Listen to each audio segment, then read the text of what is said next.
Thank you for joining me today to learn more about how to prepare for the financial reconciliation. This session is intended for treasurers who are getting their records in order for an upcoming financial reconciliation. If you are a Financial Reconciliation Committee member, you will want to watch the session called Performing the Financial Reconciliation for Committee Members. Let's go over what we plan to discuss today. We'll go over the what, why, and when of a financial reconciliation. Then we'll dive deeper into the specific records the treasurer needs to provide. We'll also mention what the secretary provides so there isn't confusion on who provides what documents. Then we'll discuss how best to organize those records for the committee and review what the committee will be looking for. This information should help you prepare the committee for a smooth process. Finally, we'll briefly cover what happens during and after the financial reconciliation process so you know what to expect.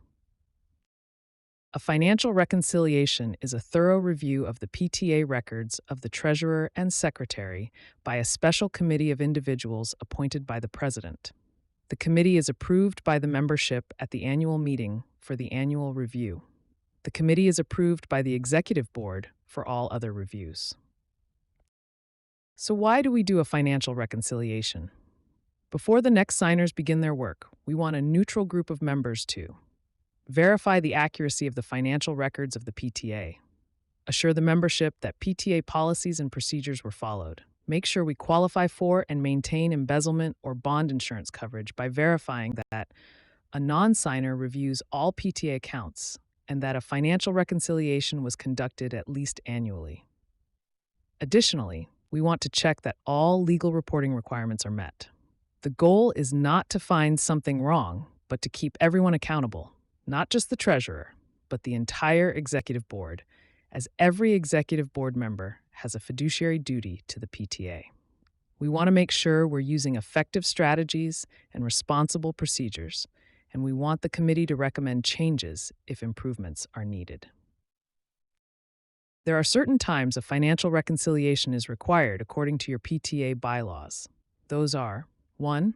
At the end of the fiscal year, 2. When any authorized check signer is added or deleted on any PTA account, and 3. At any time deemed necessary by the president or 3 or more members as documented in writing or meeting minutes. So now that we know what, why, and when, let's talk about the specifics for the timeline of the financial reconciliation. For the required year-end financial reconciliation, the President appoints the Financial Reconciliation Committee with membership approval at the annual meeting. The Treasurer and Secretary must provide their records to the committee within 10 days of fiscal year end.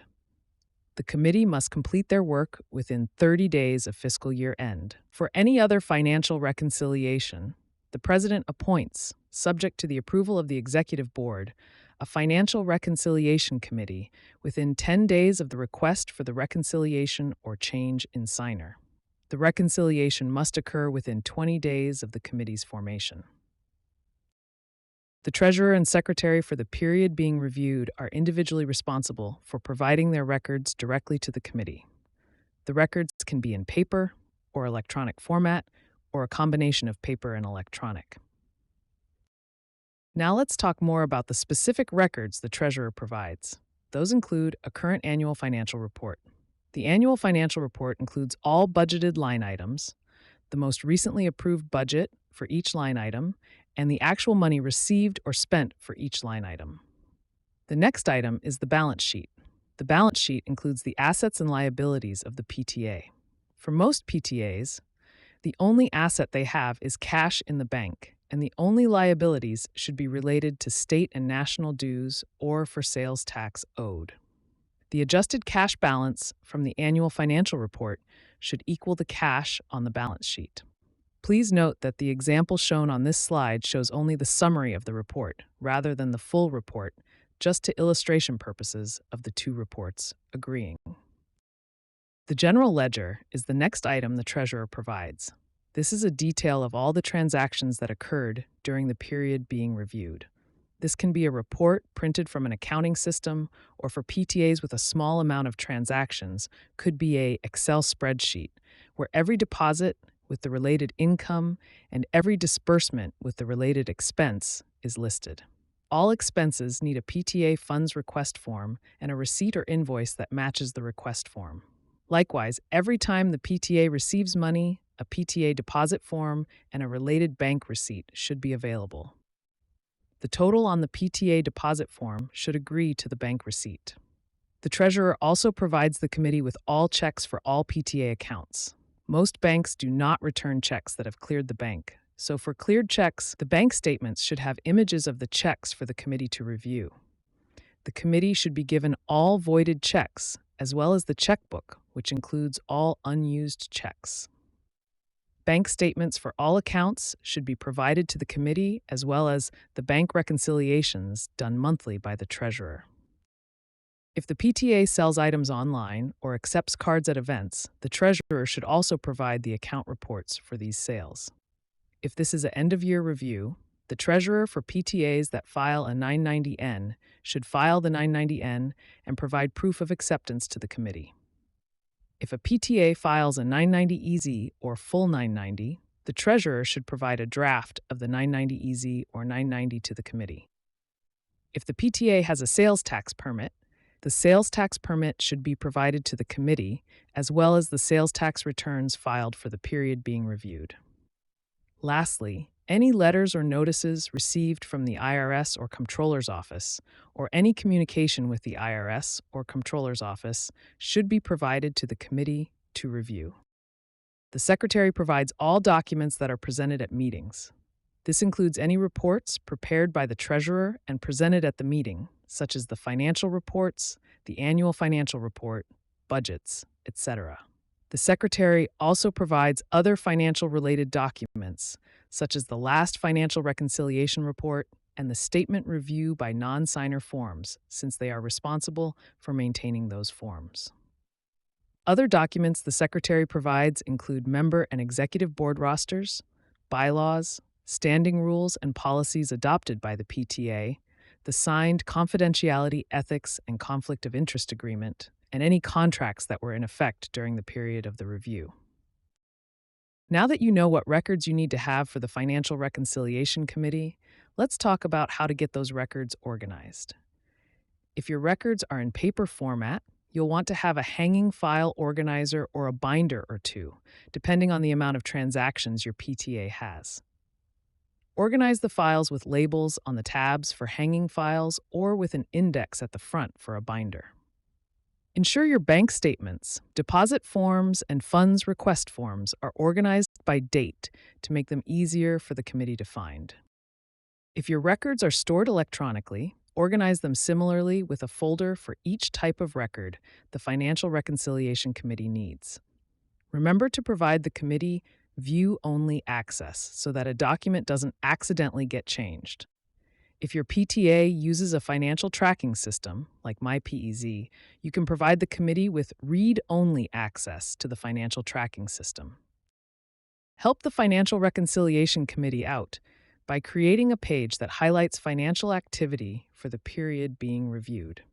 This might include meeting dates where important votes happened related to adopting and amending the budget, approving fundraisers, tax-free days, and adopting policies. It is also helpful to provide information about checks, including the first and last check written for the period, as well as a list of voided checks. Make sure to provide a list of approved check signers. Finally, don't forget to provide your contact information. The committee may need clarification on something, and having your contact information will make a huge difference. One of the best things you can do to get prepared for the financial reconciliation is to walk through the steps the Financial Reconciliation Committee will complete. This will ensure that the records are in good order and the committee can make the best use of their time together. First, go through the checklist and review all the items required from the treasurer and what the committee will be doing. Make sure they can complete all the steps in the checklist. Taking a few minutes to complete the first page of the Financial Reconciliation Report, where all the key financial details are listed, will also help prevent any hiccups for the committee as they prepare their report. For the next few minutes, Let's talk more about what the Financial Reconciliation Committee will be doing and what you can do as you look over your records. For the general ledger and balance sheet, look over these reports for any errors. The general ledger totals for each account should match the amounts on the annual report. The actual expenses on the annual report should be at or below the budget.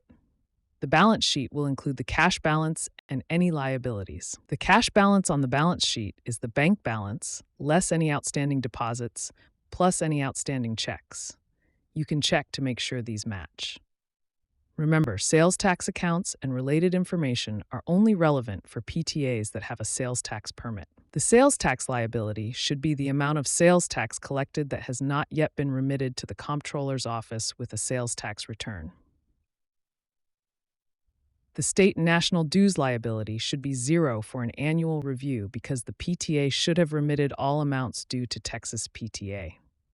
If this is a mid-year review, or due to a change in signers or a request by the president or 3 or more members, there may be a balance in the account. Reconciliations of the bank statement to the PTA's records should be done monthly, shortly after each month ends. For deposits, there are several things that the committee will be doing. They will check that there is a completed deposit form for each deposit to the bank.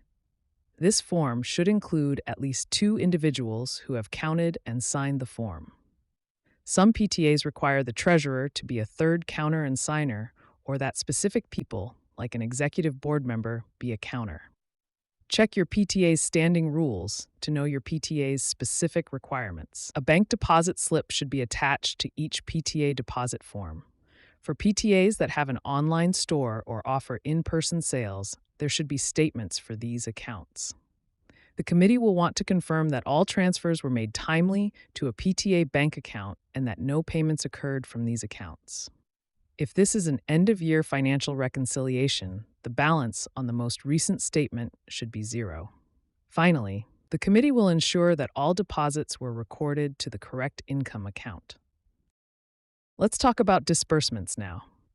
For every check written, there should be a PTA funds request form that includes attached receipts or invoices related to the request. The form should have all required signatures. The committee will also look at the check related to the funds request form. Typically, this is a check image on the bank statement. They'll verify that the correct number of signers signed the checks. PTAs who require more than one signer for checks will have this documented in their standing rules. No checks should be made out to cash, and a check should never be signed by the individual to who the check is payable. The committee will also be ensuring that all checks are accounted for from the first check written for the period to the last check. Make sure they have information on voided checks, as well as the checkbook that shows the first check available to issue after the reconciliation is complete. PTAs who have a credit or debit card also have additional information to provide to the committee. The committee will ensure that a e-commerce policy is in place, either in the PTA's standing rules or through a policy that is adopted annually by the membership. The committee will ensure that the cards were checked out from the treasurer via a checkout log when a card was needed, and that only authorized check signers checked the cards out. Additionally, just like with a check, the committee will be looking for a funds request form, receipts and invoices, and proper signatures on the form. For check and card disbursements, the committee will ensure that the expense was recorded to the appropriate expenses account. The financial reports are not provided directly by the treasurer to the committee because they are part of the minutes the secretary provides. However, a few things you should know related to these reports is that the committee will be looking for a report to be presented at every regular executive board and membership meeting. Additionally, the beginning balance of each report should agree to the ending balance of the previous report. The committee will also be ensuring that amendments were proposed at membership meetings prior to an amount being spent over the initial budget. For an end-of-year review, you'll need to provide the committee with the IRS confirmation of acceptance for a 990N. This acceptance is shown on the screen.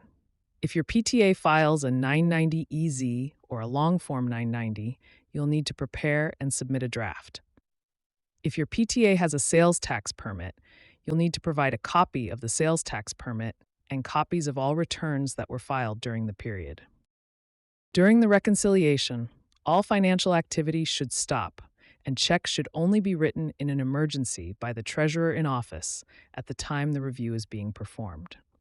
If applicable, bank signature cards should be updated for additions or deletions in signers. You should not wait until the reconciliation is complete to change the bank signature card. Waiting only delays the new officers being able to proceed with PTA business. During the financial reconciliation, you should be available for the committee to get in touch with questions, provide missing records, or to correct any errors identified by the committee. Once the reconciliation is complete, the Financial Reconciliation Committee provides the treasurer records directly to the current treasurer. If you are the outgoing treasurer and are not returning, you will not receive the records back. The only exception is if you need to file a 990EZ or long form 990. In that case, you will receive the draft you provided with any corrections so that you can get the 990 filed. Once you have filed the 990EZ or long form 990, provide the IRS acceptance to the current treasurer so that they can share at the next executive board meeting, and then include with the other records they received from the committee. You'll receive a copy of the report from the committee at different times depending on the reason for the financial reconciliation. If the review is being completed for the required end-of-year review or due to a change in check signers, the report is given to the treasurer immediately after the review is complete. If the review is being conducted at the request of the president or 3 or more members, the report is presented to the members for adoption at a membership meeting and then is given to the treasurer after the meeting. For any review, when theft, fraud, or embezzlement is suspected, the report is not released until the steps in Texas PTA's theft, fraud, and embezzlement policy are followed. In case you have questions as you prepare for the financial reconciliation, I wanted to remind you of the resources Texas PTA has available. First, visit the Financial Reconciliation webpage at txpta.org/financial-reconciliation. If you don't get your question answered, reach out to your council treasurer or the field service representative for your district. If you don't know who those individuals are, you can find them on the local roster available at txpta.org/local-PTA-leaders. The Texas PTA Treasurer is also a resource. You can reach her directly at treasurer@txpta.org or contact Texas PTA at 1-800-TALK-PTA for more assistance. Thank you for taking the time to get your records properly organized for the Financial Reconciliation Committee. This preparation will save you and the committee time during the review.